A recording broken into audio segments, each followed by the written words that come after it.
The wonderful and strange experiments that defy all human thinking are taking place constantly in the human body. There is nothing more mysterious in the alchemical texts than the mystery of digestion and assimilation in man. There is nothing more wonderful than how food is changed gradually within the stomach into all of the subjective energies necessary for the maintenance of the body. The stomach is the greatest alchemist we have ever conceived of. Yet these processes in nature, being natural, reasonable, and orderly, they seem to tell us that with nature everything is possible. And just as there are laws by which digestion is possible, so these laws operating in space can be understood and can be applied to other related or practical purposes. The very principle which makes it possible for man to live at all is the principle which, when properly understood, will enable man to live well. Thus man himself becomes and is an alchemist, really whether he knows it or not.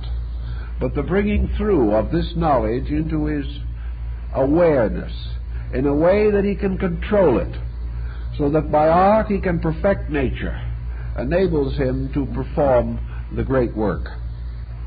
So Mrs. Atwood tells us, obviously, that the great work is a simple fact, and that this great work is the perfection of the consciousness of man, by means of which this consciousness ultimately regains its universal completeness and is reunited with its divine source. Great work is the production of the heavenly man, the production of the universal true principle, which is the elixir of eternal life, because it bestows immortality. It is the transmuter of all base metals, because it provides the means by which every material element of man's compound nature is transformed into its spiritual equivalent. And it is also the symbol of the removing of the flaws from precious stones and the manufacturing of artificial gems. The precious stones and the artificial gems relate particularly to man's psychic field, where these stones, like the pearl of great price and the rose diamond of the Rosy cross, all represent the sole attributes of man, the shining adornments which exist within his own nature. Just as surely also as the Sangreal, or the Holy Grail, the cup of the blood of the King, is the human heart, containing as it does the blood of the King, or the blood of life. So this Holy Grail is likewise the ancient symbol of the alchemical vessel in which the transmutation takes place. Therefore, this transmutation is also a Holy Eucharist. It is the mysterious transformation of the blood and wine into the life and body of Christ. All the legends and fables bearing upon these things have arisen in the consciousness of man, who is dimly aware of a mystery which he has consciously forgotten. But locked within himself, man is aware, as Omar so well says, that from his base metals must be filed the key that shall unlock the door they howl without. That actually in man himself is the whole of the Hermetic mystery. That all these books are therefore veiled accounts attempting to preserve, down through the corruptions of world conditions, the same esoteric doctrine that was taught in the sanctuaries of Greece, Egypt, and India. Yet a new language has been developed and devised. And now Miss Atwood points out one of the interesting and important parallels, namely that this new language that was developed by the alchemists and was gradually taken over by the chemists is the language of a scientific salvation. That in these formulas and rituals, it is no longer simple piety that accomplishes the works. That man is actually capable of a voluntary cooperation with nature in the advancement of all of the works of light. She then hazards something that may seem a little difficult for us to comprehend, but I believe that basically she is right. Namely, that the works of light possible to man include not only the improvement of his own nature, but ultimately the regeneration of his world.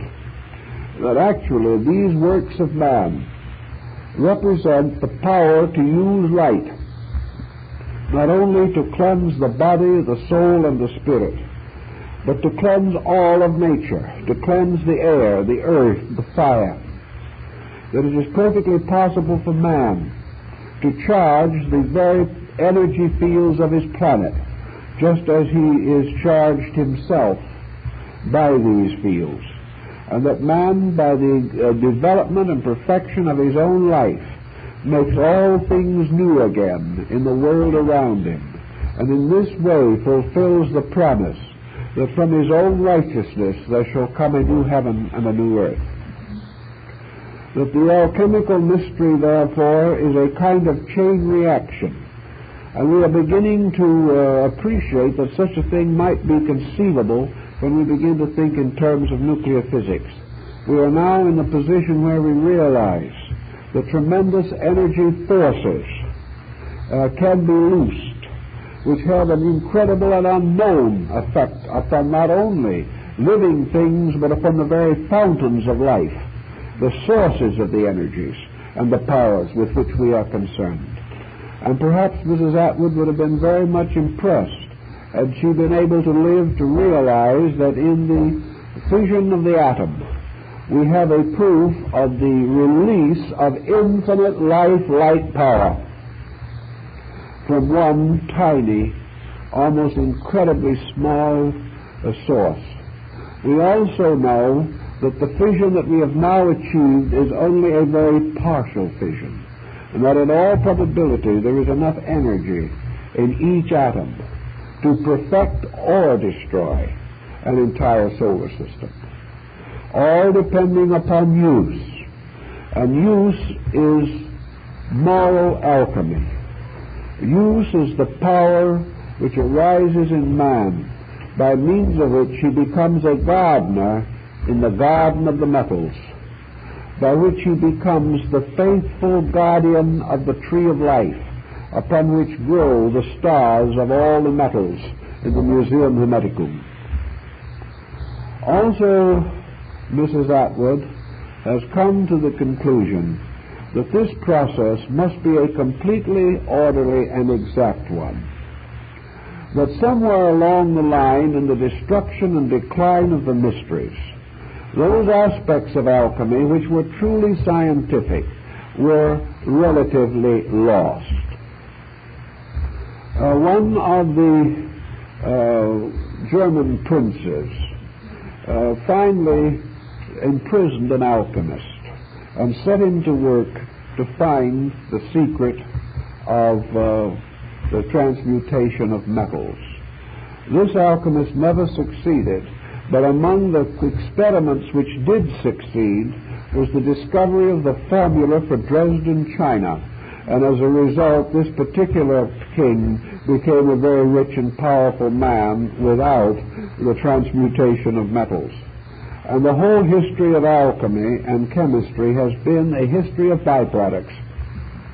The search for the elixir of life has enriched our pharmacopoeia, has given us numerous devices and inventions, has led to such discoveries as illuminating gas and things of this kind.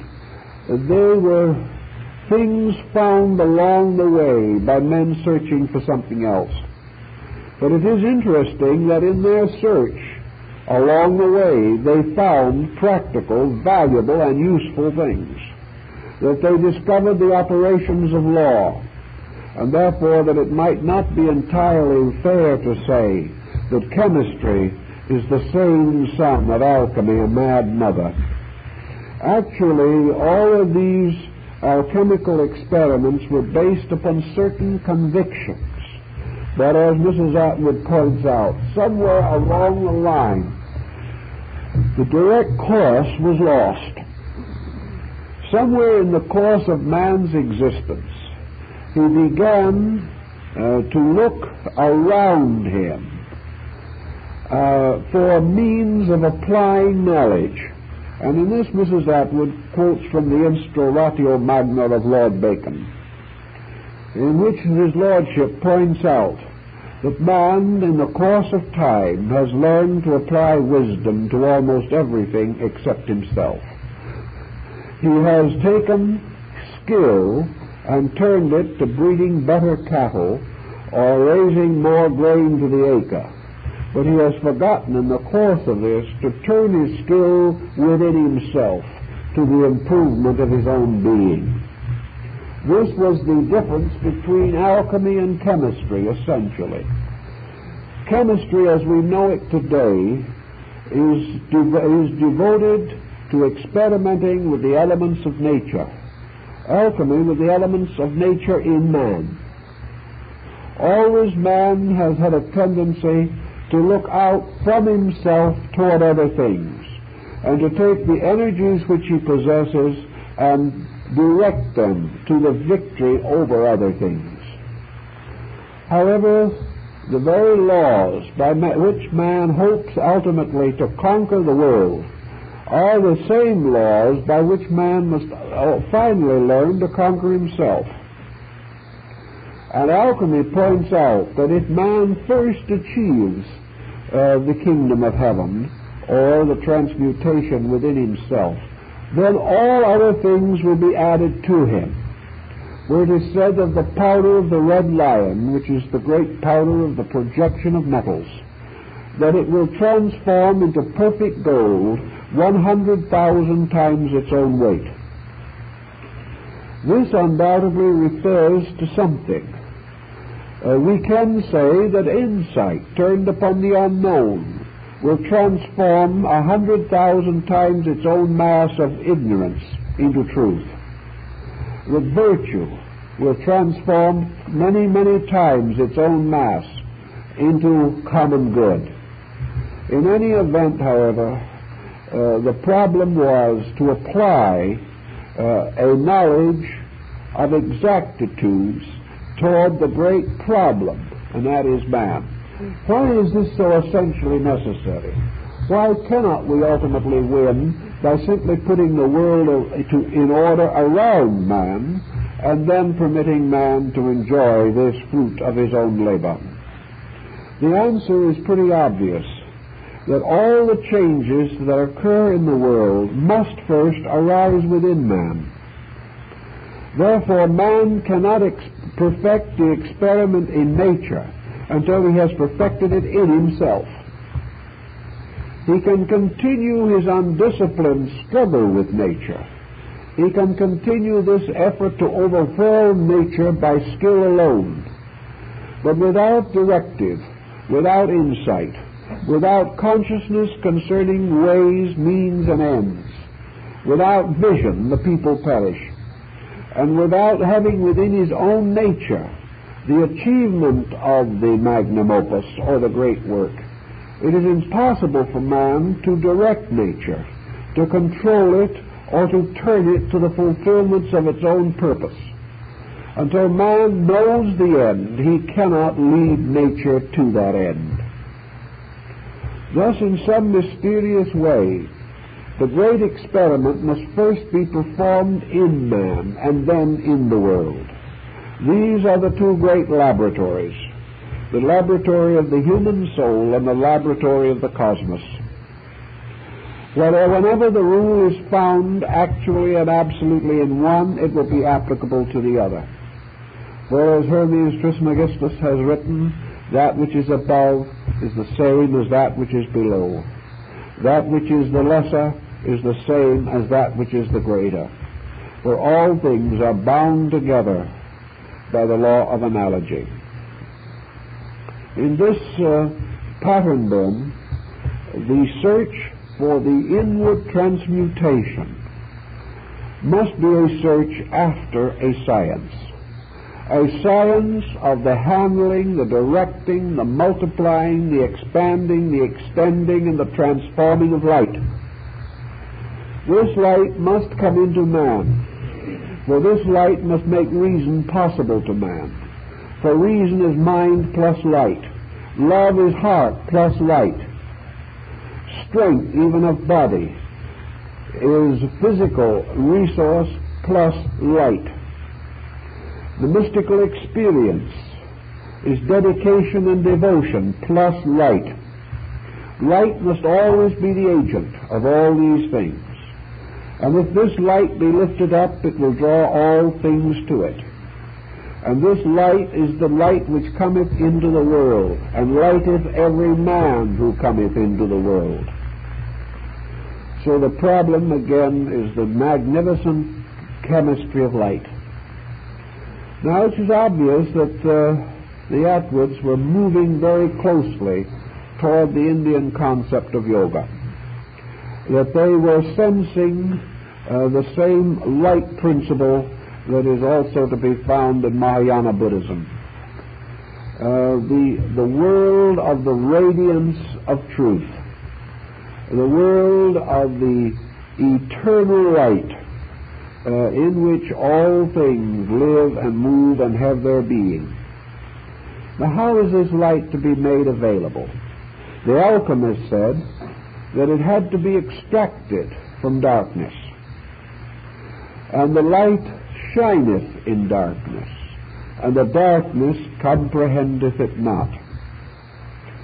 So the base substances seen in the alchemical retort have to do with light hidden in darkness.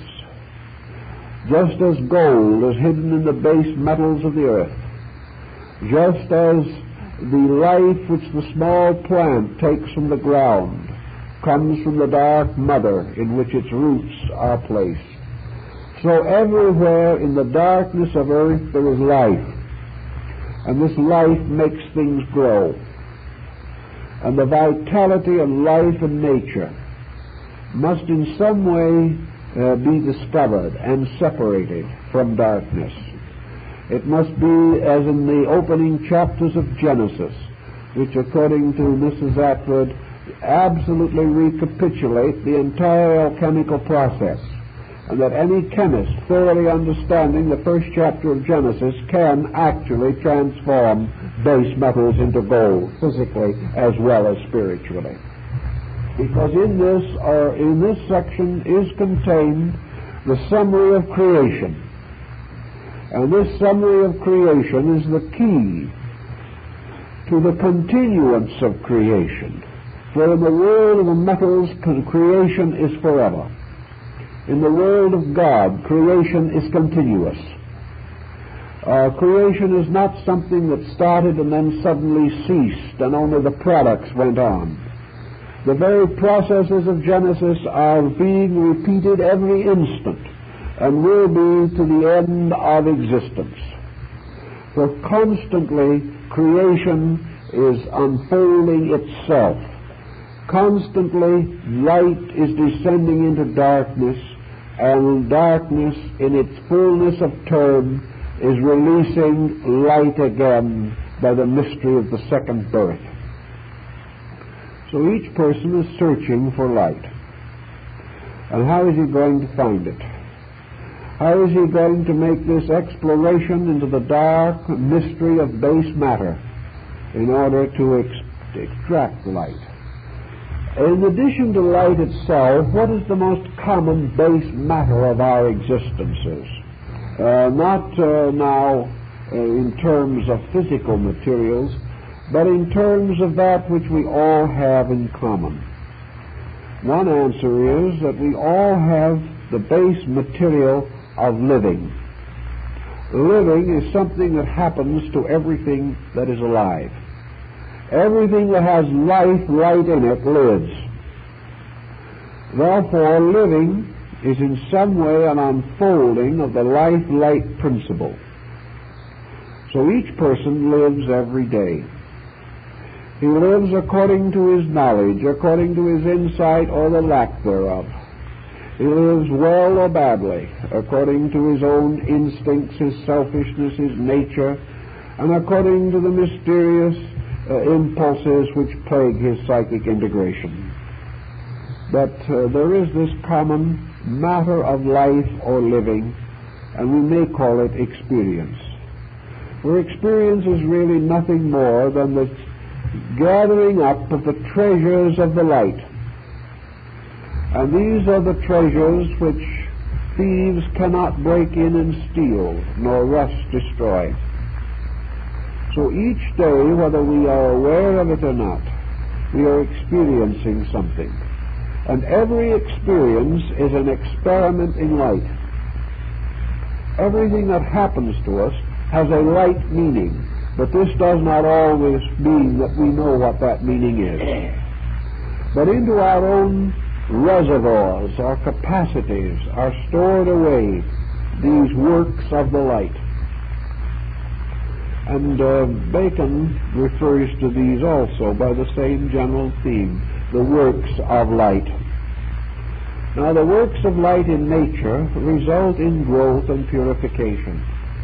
The works of light in the experience of man result in a form of knowledge, a form of self-education continuously going on in nature. Everything that man does teaches him something.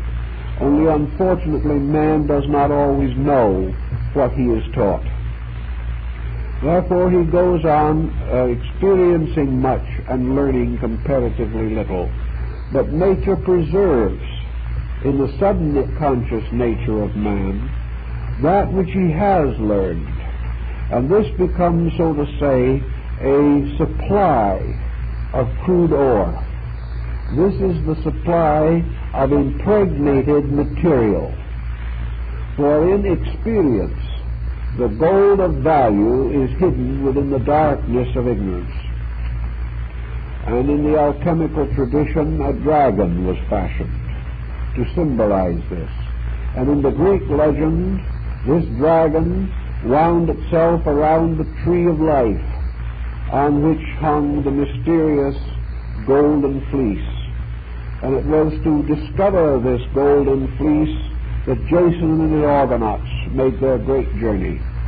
And this was part of a ritual of initiation into the mysteries. So man's evolution, his process of existence down through time, has resulted in the gradual accumulation of a properly impregnated material. This material is in his memory. It is in his subjective thinking. It is in the background of everything that he is. This impregnated material is the basis of his career, his home, his business. It is the reason why he can pass an examination in school. It is the reason why he can fill out an application form when he wants a job. All of this building continuously of light in darkness leads us to the alchemical certainty that there is a continuous process going on in man in which the works of light are achieving victory over the works of darkness. And yet the light and the darkness are together, and they are not clearly divisible, as Bellamy points out. Somewhere the dawn or the break of the auroral light must come. And Mrs. Atwood looks to the Hermetic mystery to try to understand these wonderful occurrences. Taking the alchemical thinking again, you come to such problems, naturally, as faith, understanding, dedication, discipline. You find that in the Hermetic mystery there has to be some mysterious agent, the active agent of the stone. Now, the active agent of the stone is a kind of mordant. It is a catalyzing agent of some nature. And In alchemy, faith plays very much this part, because something has to stir this compound which lies in obscurity. Somewhere the Jason has to go forth and search for the golden fleece. Somewhere in man's nature there must gradually arise the conviction that there is a mystery, and that this mystery can be solved. In ancient times, education included the clear statement of this simple fact, but modern education no longer does include any intimation that there is a mystery, or that it can be solved, or that there is a road or a way that leads to the accomplishment of the universal medicine. So in the alchemical tradition, actually, strange names are given to familiar things. Yet these familiar things are not in themselves simple. They are not in themselves commonplace. We can say that it sounds much of a come-down that some elaborate alchemical material should turn out to be faith. But actually, we have no way of knowing the full dimension of faith. It is probably stronger and greater and more mysterious than any physical, chemical, or element we have ever explored. It is because certain words have lost their meaning, have lost their profundity, that we do not recognize the value of valuable words. And one of the most valuable of these words is in itself faith. Faith has some kind of a transmuting power in life. Faith releases light into the soul, even as doubt obscures light. Now in alchemy also, there is always the ancient master. Alchemy constantly refers to some strange, wandering adept, some deeply versed and secret one who possesses the knowledge. In the Paracelsian corpus, this is called Elias Artista, or Elias the artist, a kind of mysterious, immortal, wandering alchemist who never dies, who possesses the elixir of life, who has made the great transmutation and goes around the world forever, selecting dedicated and faithful disciples, visiting them in their laboratories and revealing to them the secrets of the arts when their own merits deserve such revelation. Who is the mysterious Elias Artista? The one master alchemist who never dies, who goes on and on, revealing to those who are ready the secret of the stone. One way of looking upon him is quite a simple way, and he is the alchemical tradition itself. He is the one who cannot die because he is a great conviction. He is a great mystery locked in human consciousness. But he appears only to those who are worthy. He makes himself known to the alchemist only when this alchemist has prayerfully dedicated his labors to truth and to light. Then he appears and gives the key to the mystery and then vanishes again and is seen no more. This represents, Mrs. Atwood's thinking, what we would almost term today the archetypal psychological teacher, locked within our own consciousness and locked also within the consciousness of universals. In the root of every integration or organization that exists in nature is the mysterious fact of the immutable mathematical formula upon which that organization is based. Everything in the root of itself is instinctively a work of light. Everything has within its own nature the strange seal of its own identity. Elias the artist is perhaps partly tradition, partly the great story that has come down to us. Partly it is also the subconscious teacher in ourselves, the old one, the folk consciousness that we have. Perhaps it is descended to us in our blood, in our heredity, Perhaps it is the symbol of the infinite sequence of previous embodiments by which we have come to our present state. But it is the old one and the true one locked in us, locked in our conscious experience, and available only to us when we have ourselves performed the works of light. So the struggle or the labor always concerns with this. And now Mrs. Atwood goes into considerable detail in relation to Neoplatonism, quoting from Plotinus, Proclus, and many of the other mystics of North Africa and Athens, relating to the works of light in terms of the motion of consciousness itself from ignorance to illumination. Illumination being, of course, the final absorption into light. And man's growth as an hermetic experience deals with the 7 steps of the ladder of alchemy. And this ladder, the Escalade de la Sage, is in actuality the same as the 7 steps of Bacon's mysterious ladder of the arts, or ladder of wisdom. In this, consciousness ascends through 7 steps, represented by the orbits of the planets, which are in turn the alchemical symbols of the elements. Therefore, as the metals and the elements are arranged upon a ladder, or to form the links of the golden chain of Homer, which bound earth to the pinnacle of Olympus, so this ladder of the wise represents the 7 ascending levels of human consciousness, by means of which man rises from ignorance to universal insight. All this, of course, is theoretically quite understandable, but the question always remains, how is it done? How is it physically, psychologically, or spiritually possible to perform this work? This becomes, of course, the difference between theoretical alchemy and practical alchemy. And it is the method of how this can be done, and not the fact that it can be done, which constitutes the esoteric doctrine in the Hermetic sciences.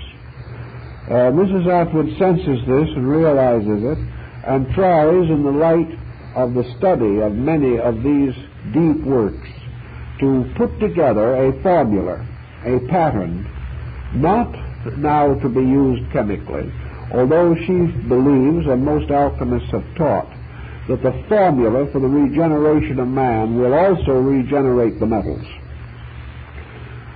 But to discover this mystical insight by means of which the human being can achieve the transmutation of his own consciousness from darkness into light, or to free the souls of the metals from their bodies in order that they may unite to form the universal medicine. Now, all the alchemists have agreed upon one thing, namely that you cannot combine the souls of metals while these metals are in various conditions of their own development. You cannot take the outward bodies of elements and force these bodies together. You cannot take common lead and mingle it with iron and produce anything more than a kind of alloy of lead and iron. These two will not accept each other. They will not become actual souls united. They will only be bodies united and souls in stress. Alchemy creates another symbol, the Hermetic Mercury, the mysterious symbol of the universal solvent. Mercury is said to be the one element that will accept other elements into its own soul. Therefore, Mercury becomes, in a mysterious way, in the alchemical tradition, the symbol of Christ, because also it is the child of the sun and moon, or the offspring of heaven and earth. But even in the case of these elements, the alchemists tell us definitely that crude iron and crude silver cannot be united to produce the mystery. That before these elements can be combined, they must die. For unless the seed die, says St. Paul, it shall not live again. Therefore, the mystery, like the mystery of the early Christian convert, is the mystery of the firstborn of them that sleep in death. The whole story has to be a story of resurrection. It has to be a story of the rolling away of the stone and of the empty sepulchre. It is the story of that which has risen from its own mortality to become the eternal proof and hope of immortality for all creatures. For in the resurrection of Christ, said the old apostles, is the proof of the resurrection of all that lives. This in turn, relating to the metals in the alchemical mystery, is that the metals must die. They must be crucified. They must descend into darkness. They must pass into limbo, which is the retort, or the alchemical vessel. And here they must be caused to suffer, as in a purgatorial, which is a purging or cleansing. And here, in the due course of time, they will ultimately be forgiven or restored by the descent of Christ into limbo for the salvation of souls. So now our alchemists tell us that these elements must die. And the question is, what are meant by these elements? I think that the Buddhist would answer that very simply, that these elements are the sensory perceptions and the mental focus. They are the elements that form the mysterious six-pointed star with the sun or self or sattva in the center, the mysterious shield of David of the Jewish Kabbalah. These representing then the psychic integration centers of man, representing the powers of the sensory perceptions. These must die in order that their own secret energy may be released again, so that only by man's victory over the senses is the message or the power or the true reality that is locked in these senses, as in the basic matter of experience. Only in this way can it be released.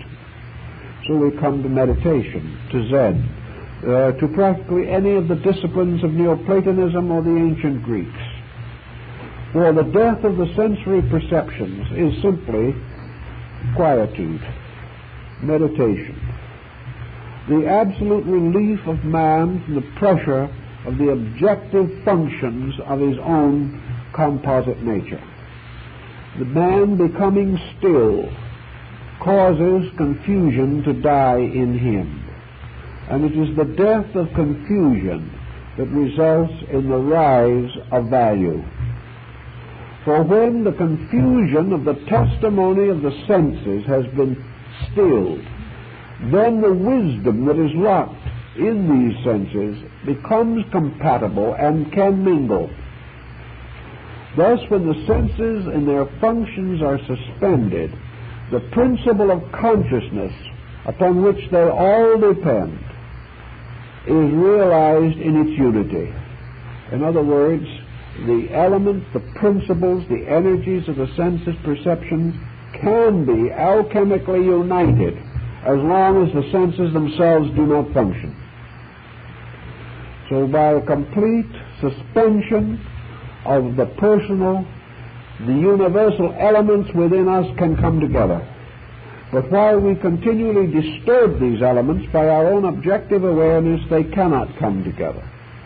Mrs. Atwood feels that this is the burden of part of the Eleusinian mystery ritual, and certainly of Neoplatonism, which is based thereon, and the Orphic Rhapsodies. That these tell the story of a mystical suspension of error and illusion, by means of which reality can reaffirm itself, by which the individual will find in principles these things which he cannot discover while he is addicted to the shadows or appearances of things. Let us take a simple example of the point involved, namely take religion. we will imagine that an individual is torn between religion and science.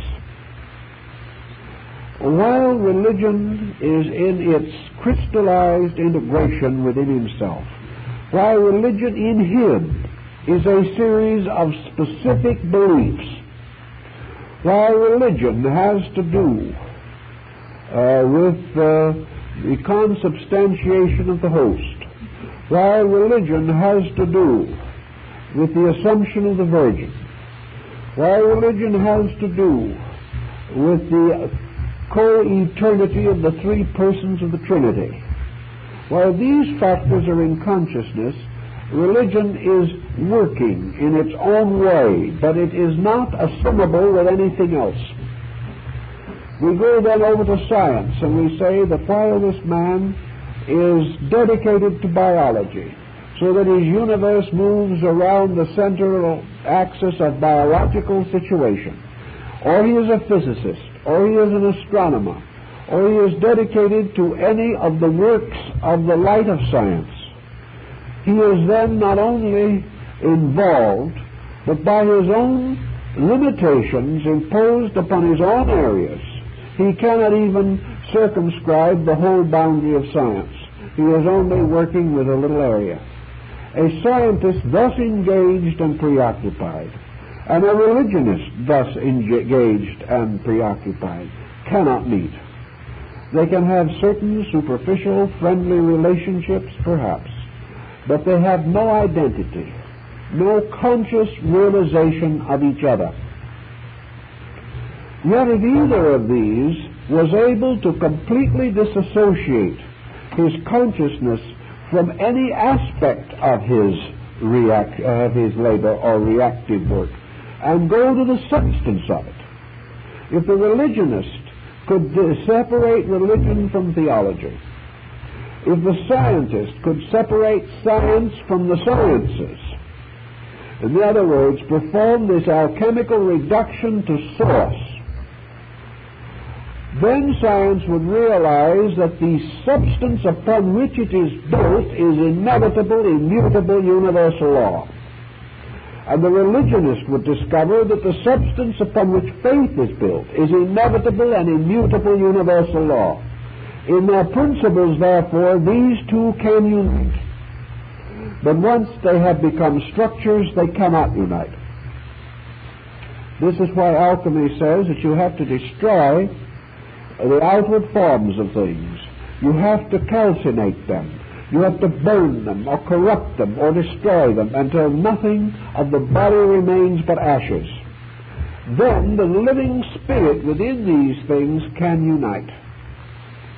For in all life there is an identity of truth light.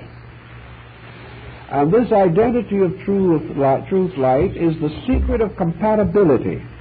And compatibility, or the union or mingling and identification of these elements, finally represents the amalgam from which the great stone of the wise is projected by alchemy. So first, by the reduction of all things to their essences, they become susceptible of union. And out of the union of these divided elements comes the sudden re-experience of the unity of the archetype of life from which they descended. The continual discovery of increasing unities. The ascent from particulars to generals. The gradual disintegration of the external natures of things and the re-establishment of their internals. In this way, the great alchemical transmutation takes place. This can be put in terms of chemistry and will probably operate chemically. It can be put in terms of religion and will operate religiously, or in terms of philosophy. But in man, the peculiar term of it is in the term of yogic consciousness searching. For the whole redemption of man lies in the reduction of the confusion or complexity of man to the absolute stillness, which is the death of the divided parts, And from the death of these divided parts, a spirit rises. The spirit released from confusion, released from difference, from discord, and from the various vibratory patterns of elements, suddenly is restored to its own light nature. So in the alchemical tradition, again, the purpose is forever to reduce the bodily interference of things with the unfoldment of the life within body. The grand experiment is therefore to be attained in universal conscious re-identification with the infinite. This means the final elimination of the dross in all things, the transmutation of every base metal into principle, the final falling away of all bodies, illusions, beliefs, creeds, sects, divisions, which exist primarily in the mental nature of man. When these fall away, when these are overcome, when these are relaxed and released so that they no longer interfere, then man gradually brings together the essences of all things. And in the reunion of essences within the living alchemical retort of his own soul, man achieves the great transmutation. He becomes the adept, he becomes the yoga, he attains the samadhi, he becomes the embodiment of the entire discipline of antiquity, which had for its essential purpose the production of the man of light, the production of the luminous androgyne, the great complete composite being, which is hidden from us by the confusion and complexity of our own mortal existence. So alchemy approached in this way is the burden of Mrs. Atwood's study. And I think as we proceed with it, we realize, and we will realize more if we read her work, the tremendous amount of thought and the tremendous amount of insight that went into it. We wonder at the strange story of how it was done. We know the universe works mysteriously. Perhaps in her we had some strange alchemical transmutation by which in the early years of the 19th century she was able to produce this work. In any event, it is a dignified and important volume, and certainly one of the worthiest to appear in the interpretation of the Hermetic arts. Well, I think we'd better let you get your bus and go home now.